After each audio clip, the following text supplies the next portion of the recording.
Salam sejahtera Malaysia, denyut nadi suara rakyat bergema di channel ini. Jangan lupa tekan butang subscribe, like dan share. Malaysia kita punya, cintai Malaysiaku, kita jaga kita.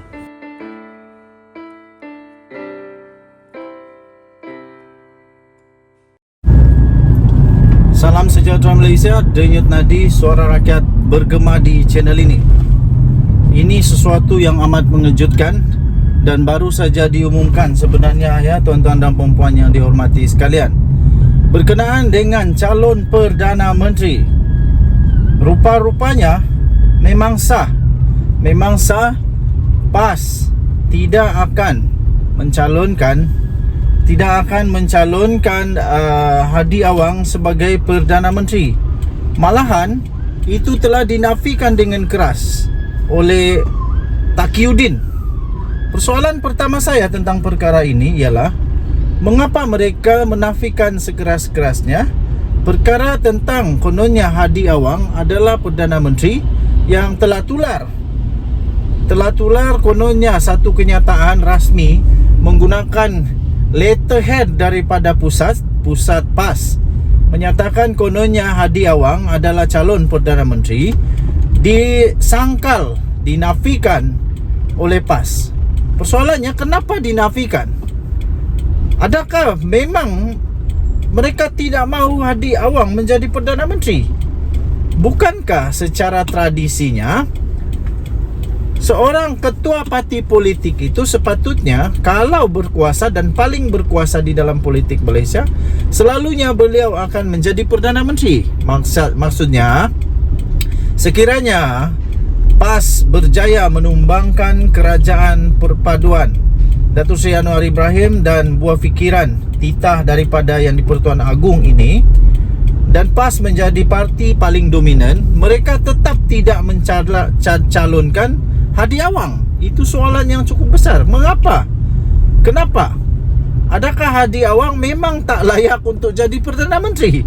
Ataupun kalau Hadi Awang jadi Perdana Menteri, PAS akan ditolak mentah-mentah oleh rakyat Malaysia? Ataupun memang PAS, pemimpin-pemimpin PAS tak mahu Hadi Awang jadi Perdana Menteri? Ini banyak persoalan boleh timbul daripada ini. Ini berkenaan dengan satu kenyataan media, yang kononnya sokong Abdul Hadi Awang sebagai Perdana Menteri adalah palsu. Tapi bagi saya, kalau perkara itu betul pun, apa masalahnya? Kalau perkara itu betul pun, apa masalahnya di sana? Kan lebih baik begitu. Lagipun Hadi Awang adalah ketua kepada PAS, dan beliau adalah ketua kepada parti nombor 2 paling banyak dapat nombor 2 paling banyak dapat MP di Malaysia. Tapi kenapa beliau tidak jadi calon Perdana Menteri? Setiausaha Agung PAS Datuk Seri Taqiyuddin Hassan mengesahkan kenyataan media bertajuk sokongan terhadap YB Tan Sri Tuan Guru Haji Abdul Hadi Awang, Ahli Parlimen Marang sebagai Perdana Menteri Malaysia adalah palsu. Pertama, memanglah janganlah palsukan perkara itu. Janganlah buat fitnah. Entah siapa yang tak bertanggungjawab ini, yang dah kena jangkit agaknya dengan simptom fitnah daripada individu-individu yang kalah di mahkamah kerana memfitnah. Jadi hentikanlah simptom memfitnah ini. Lebih daripada itu, yang menjadi kehairanan saya ialah, itulah saya ulang balik tadi, kenapa PAS tak mahu pula Hadi Awang jadi calon Perdana Menteri? Menerusi kenyataan di Facebooknya sebentar tadi, beliau berkata, kenyataan media yang tular itu juga tiada kaitan dengan mana-mana pihak. Terdahulu kenyataan media yang palsu yang telah menggunakan logo parti itu yang bertarikh 4 Mei yang kononnya telah ditandatangani oleh beliau memaklumkan bahawa Presiden PAS Tan Sri Abdul Hadi Awang akan menghadap Yang di-Pertuan Agong esok bagi mempersembahkan surat akuan bersumpah 115 ahli parlimen sebagai menyokongnya menjadi Perdana Menteri Malaysia. Wow, persoalannya dari mana nombor 115 ini? Tapi nasib baiklah, dikatakan memang palsu. Memang palsu ya, memang palsu. Jadi tidak tahulah sebenar-benarnya Hadi Awang akan jadi calon Perdana Menteri PAS atau tidak. Mungkin beliau boleh menjadi ketua bagi parti, tapi tak mampu nak jadi Perdana Menteri. Tak reti nak jadi Perdana Menteri. Mungkin itulah quote. Tapi saya fikir beliau boleh juga jadi Perdana Menteri, dengan syarat ada pegawai-pegawai, ada penasihat-penasihat, ada menteri-menteri yang bijak-bijak lah, yang boleh bantu beliau. Okey, jadi tuan-tuan dan puan-puan yang dihormati sekalian, itulah sekali lagi daripada Minutui TV, hentikanlah perbuatan fitnah ini.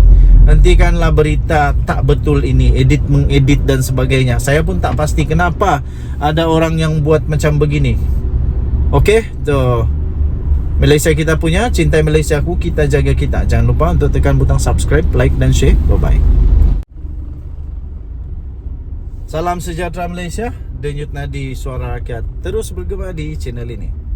Adakah anda bersetuju kalau ada kenyataan mengatakan perjuangan PAS sudah berubah, lari daripada asal? Makna kata begini, kalau dulu perjuangan PAS itu A, sekarang mungkin perjuangan itu sudah lari daripada landasan asal dan perjuangan mereka sudah jadi B, atau sudah jadi C, atau sudah jadi A, B, C, D. Tak lagi hanya A sahaja. Adakah anda setuju dengan statement yang begitu kalau ada orang keluarkan? Kerana statement ini telah dikeluarkan oleh Khalid Samad, di mana beliau berkata perjuangan PAS sebenarnya sudah berubah dan telah lari daripada tujuan yang asal. Apa pendapat anda? Anda setuju atau tidak? Anda boleh komen. Saya setuju kalau tidak anda boleh komen apa sajalah. Khalid tak tahu kah, Khalid salah kah, apa sajalah. Perjuangan yang dibawa oleh PAS dan presidennya Tan Sri Abdul Hadi Awang disifatkan telah berubah dan telah jauh lari daripada perjuangan asal. Itu kata daripada pengarah komunikasi Parti Amanah Negara Amanah, iaitu Khalid Abdul Samad, yang berkata tema menggempur pemikiran asobiah yang merupakan tujuan parti telah pun ditinggalkan. Jelas beliau, justifikasi yang dilakukan oleh Abdul Hadi Awang setelah bertemu dengan pengasas proklamasi orang Melayu, iaitu Tun Dr. Mahathir Mohamad, telah membawa dasar dan pendekatan baru apabila menjadikan bangsa sebagai tapak perjuangannya dan bukan lagi Islam. Wow, betulkah ini? Betulkah apa yang dinyatakan oleh Khalid Samad ini? Katanya, iaitu Abdul Hadi Awang, Rasul memulakan perjuangan Islam walaupun untuk seluruh manusia, tonggaknya pada bangsa dan kaumnya. Itu kata Khalid Samad. Tambahnya lagi, kerana perjuangan memerlukan tonggak bangsa, baru ada kekuatan. Kalau tidak ada kekuatan. Bukan kita fanatik pada kaum, tapi itu asas. Tambahnya lagi, ini bermakna dasar dan pendekatan Islam yang syumul dan lengkap, yang dibina atas kekuatan akidah tanpa melihat pada bangsa dan keturunan, bukan lagi menjadi pendekatan PAS sebagaimana yang dibawa dalam perjuangannya sebelum ini. Wow, itu adalah dakwaan daripada Khalid Samad. Adakah anda bersetuju dengan statement itu? Tambahnya lagi, adakah terselit juga dalam kenyataan tersebut satu pengakuan bahawa penubuhan PAS itu sendiri adalah tersilap apabila keluar dari UMNO pada tahun 50-an dahulu? Soalnya dalam kenyataan pada Khamis yang lalu, Khalid turut mendakwa bahawa Abdul Hadi telah menyangkal segala asas-asas yang telah disepakati oleh pemimpin ulama terkemuka Allahyarham Datuk Nik Abdul Aziz Nikmat dan Ustadz Fadil Nur sebelum ini. Wah, semakin hangat nampaknya politik Malaysia. Denyut nadi suara rakyat bergema di channel ini. Jangan lupa tekan butang subscribe, like dan share. Malaysia kita punya, cintai Malaysia aku. Kita jaga kita. Kita jumpa lagi. Bye bye.